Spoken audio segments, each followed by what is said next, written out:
All right, George. Well, thank you for taking the time to stop by the podcast today. I'm really looking forward to our conversation. When we were planning for this podcast interview, you mentioned to me the only thing you were worried about is whether people were ready for what you were going to say. What do you mean by that? Yeah, and that's a great question. Thank you for asking it, and thank you for having me, Rick. The reality is the way most of us are wired, it really comes down to thinking of a world that migrates in step functions, step one, step two, step three, step four, almost linear in nature. And as much as there's been quite a few articles around the subject of exponential growth, until you experience it, it's really hard to put your head around it. So it has to do a lot with velocity and the velocity of change. So when I share a lot of the comments that you've heard me share in the past, it's not uncommon for individuals to sit there and look at their watch, self-calculate when do they retire, because some of the changes that I'll talk about from time to time, or the velocity of how that change is coming our way, there's a natural human instinct. It's like, well, wait a minute, how much of this do I need to worry about personally?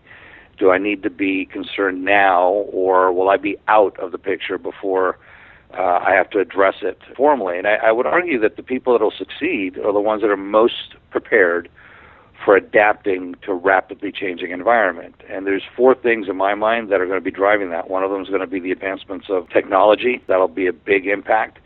The change in the demographics in the workforce, that'll be another.